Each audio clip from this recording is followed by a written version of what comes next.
Good morning friends, welcome back to my YouTube channel Solar Academy में आपका बहुत बहुत स्वागत है। अगर आप हमारे चैनल पर नए हैं तो फिर लाइक करके सब्सक्राइब जरूर कीजिएगा। आज हम क्लास 7th में एसएसटी का सबसे पहला टॉपिक पढ़ेंगे, फंडामेंटल राइट्स। ये जो फंडामेंटल राइट्स क्या होते हैं,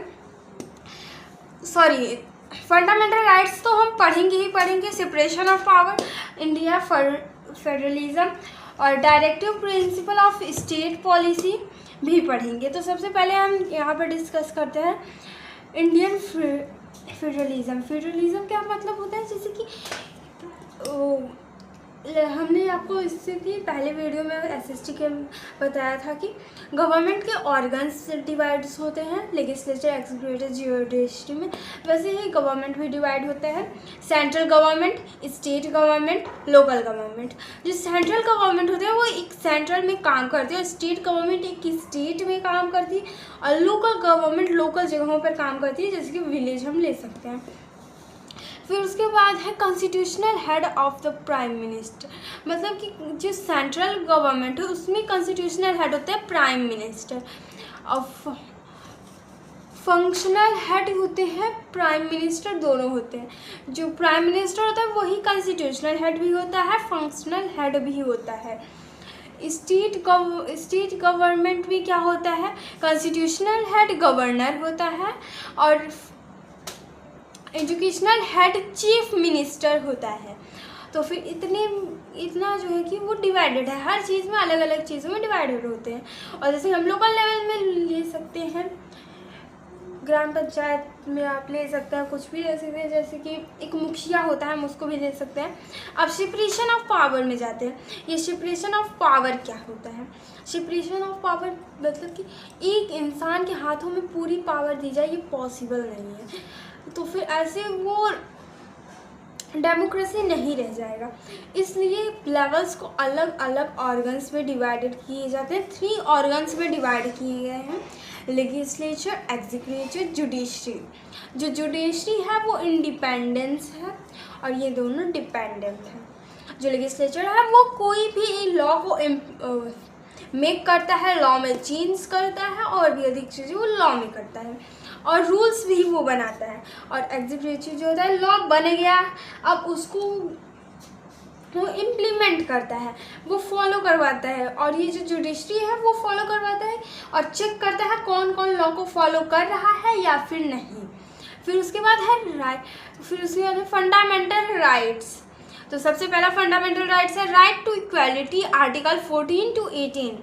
राइट टू इक्वालिटी का मतलब है कि सभी को इक्वल राइट्स मिलनी चाहिए, किसी को भी कम या ज़्यादा राइट्स नहीं मिलनी चाहिए।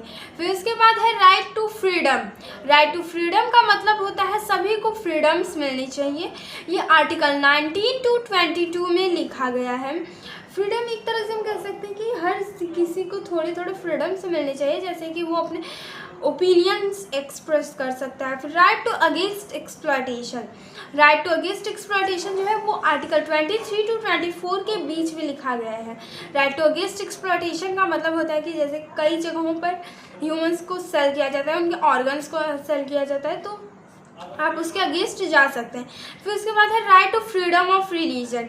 रिलीजन्स की फ्रीडम, रिलीजन्स के फ्रीडम जो है ये आर्टिकल 25 to 28 के बीच में लिखा गया है। Right to freedom of religion का मतलब होता है कि हमें अपने रिलीजन्स का फ्रीडम है, कोई भी रिलीजन अपने रिलीजन के बेसिस पे स्कूल्स खोल सकता है। जैसे क्रिश्चियंस की अलग मंदिर होते, जैसे हिंदू के मंदिर होते हैं, मुस्लिम के मस्जिद होते हैं, वैसे क्रिश्चियन के भी होते हैं अलग अलग टाइप के। वैसे हम बना सकते हैं, स्कूल को भी हम बना सकते हैं, हम अपने फ्रीडम, अपने रिलीजन्स को एंजॉय कर सकते हैं फ्रीली, कोई भी उस पर दबाव नहीं होता है।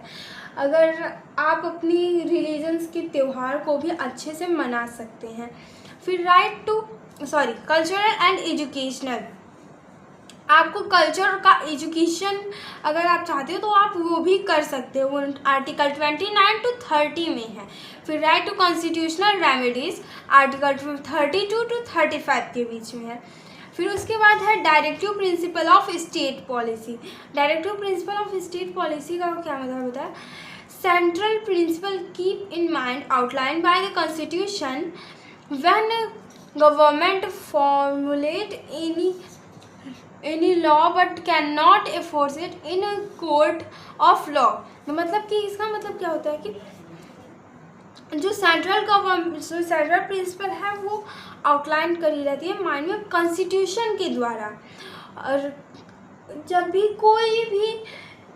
गवर्नमेंट सरकार कोई भी रूल्स फॉलो करती है बट उसी कोड ऑफ लॉ में नहीं डाला जाता, मतलब कि आप उसके अगेंस्ट नहीं जा सकते। जैसे कि आर्टिकल 38 प्रमोट किया गया है, the welfare of people by secular order basis on justice social economic and political. मतलब कि एक तरह से हम कह सकते हैं आर्टिकल 38 में लिखा गया है कि एवरी सेकुलर का मतलब क्या होता है, आप लोग कमेंट में ज़रूर बताइएगा। फिर उसके बाद हम आते हैं आर्टिकल 39 में। आर्टिकल 39 जो है वो प्रोवाइड करता है Edward means of levels for all citizens. मतलब इक्वल मीन्स होते हैं एवरी सिटीजन्स के। आई होप आपको हमारी वीडियो अच्छी लगी। अगर अच्छी लगी तो फिर लाइक करके सब्सक्राइब जरूर कीजिएगा। मिलते हैं नेक्स्ट, तब के लिए बाय बाय।